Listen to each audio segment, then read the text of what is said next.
Welcome back to the shop. So I've got parts for a job that I have to make up, and I've got to do miters on fairly long panels. They're actually upper bulkheads that I have to do, and I want to do this safely. Want to do it quickly, and at the end of the day, it has to look really good.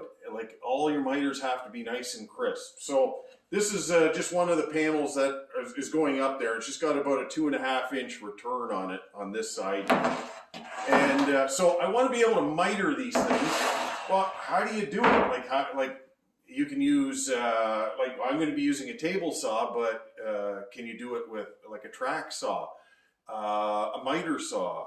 But like if your panels are big, how do you do it? So you're left with either a table saw like this or a track saw. Well, what happens if you don't get a track saw?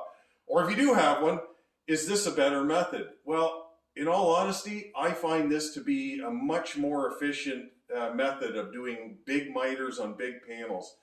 Matter of fact, it works on almost everything that I miter. It's just, at the end of the day, I get a better product, and that's really what I'm after. So I'm going to show you the setup of what I do here, and you can make the judgment for yourself.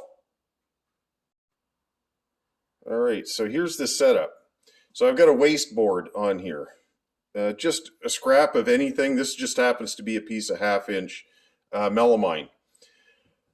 I've got a 40-tooth ATB blade there. It's just a Freud blade. It's nothing special, but I like the fact that it's not a super fine blade, but it does exactly what I need it to do. And that's something, it's just a preference of your own, what type of blade. I wouldn't recommend something with a lot of fine teeth on it, because at the end of the day, all you need it to do is just cut the miter off clean. And I've got it buried slightly into the waste board here. And I've got it now set so that when this thing goes past, it cuts the miter. Okay, so right there. But the question you'd have is, well, what about the waste? The stuff that's going to be coming back and hitting you in places you don't want. And I agree. If you ran one miter across this thing, that thing is going to come back pretty severe at you. And I would not suggest that. But I'm going to show you a 2-step method here of how to cut it, and I'll show you what happens to the waste. Okay, so this is your end result. You want that 45-degree miter on this thing, and you want that to be a nice sharp edge on there. So what I want to do is I want to make sure that this is cutting all the way across like that.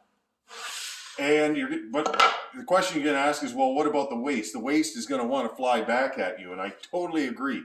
That's the last thing you want happening. So how do you do this? Okay, so I'm just going to back this off. Okay, so all I want to do is take it in slowly, like just do a little pass, check it out. So I'm going to set the saw for about 3/4 of an inch, okay, right about there. And you can see I want to be able to bury that blade into it. So I'm going to test it. Okay, so get that into there.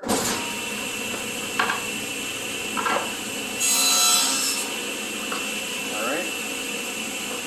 So you can see I've got this little piece of waste here, and I've got a flat that's about 1/4 of an inch. So I'm going, okay, well, that's not where I want to be. I want to be a little bit more.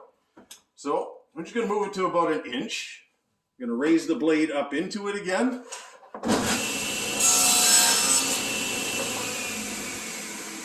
Okay, and now I'm getting closer. There's about 1/16 of an inch of flat right there. So I'm going to move it into the position where I know it's going to sit for this one, which is right about here. Raise the blade up into it.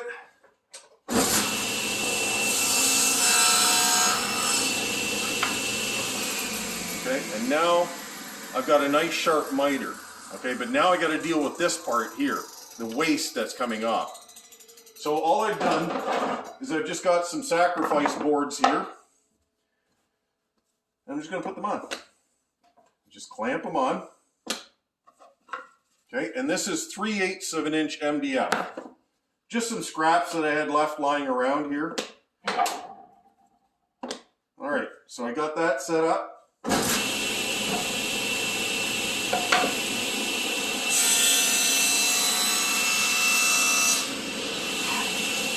Okay, and all that's done is just take off that little bit right there. okay? And so I've got like just about a crumb of waste right there. So it didn't want to kick back at me because there's hardly anything that's coming off of this. So let me show you again.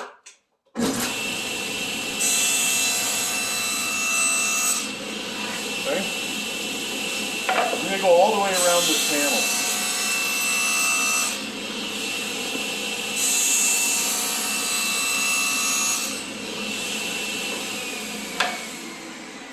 Okay, so I've got a miter going all the way around this panel.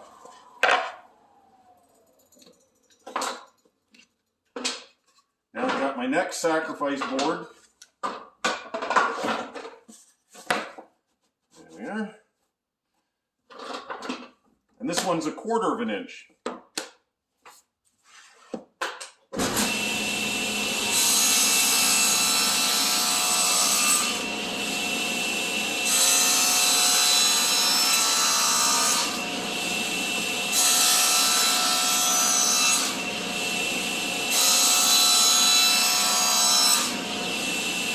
There you go.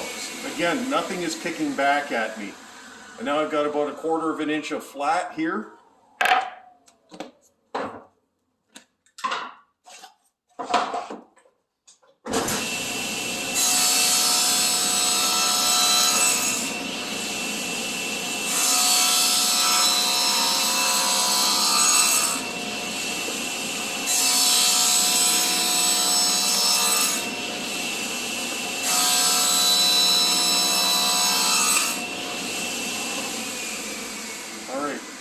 Look at that. Perfectly mitered all the way around. Safely done because nothing came back at me. Nothing has slipped.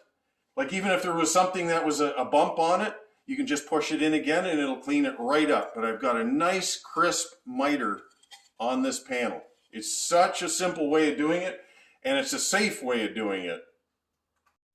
So here's your end result. Like I had a panel here that was 21 inches high.